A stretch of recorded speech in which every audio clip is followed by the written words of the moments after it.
Hello ndongera ndabasuje mwese mukurikirana Umuririmbyi gatatu TV aho muherereye hose hirya no hino, yaba mu gihugu cy'u Rwanda ndetse no mu bindi bihugu biri hirya no hino ku isi. Turabasuje cyane kandi tubibutsa gukora subscribe ku biganiro byacu kugira ngo murusheho kuryoherwa n'ibyiza tubategurira twebwe nk'Umuririmbyi gatatu TV. Uyu munsi rero turashaka kugaruka ku rupfu rwa Mbonyi Israel. Uyu Mbonyi Israel tumuziho ni umuririmbyi, ni umuntu udasanzwe, ni umukozi w'Imana.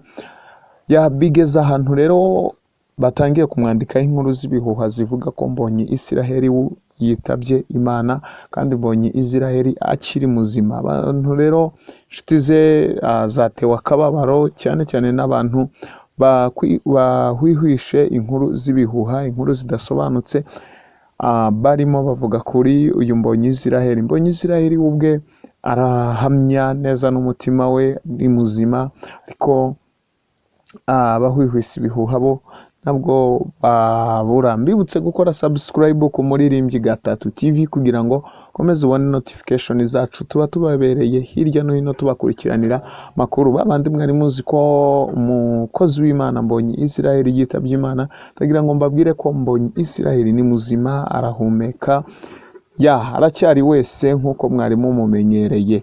Rero amakuru aturuka hirya no hino avuga kuri Mbonyi Israel, bavuga ko yapfuye cyangwa yitabye Imana. Aracyari muzima, n'ibihuha birimo bicicikana ku mbuga nkoranyambaga. Rero mbashimire mwese mudukurikirana muri hirya no hino hagiye hatandukanye, mukomeze kuryoherwa n'ibyiza.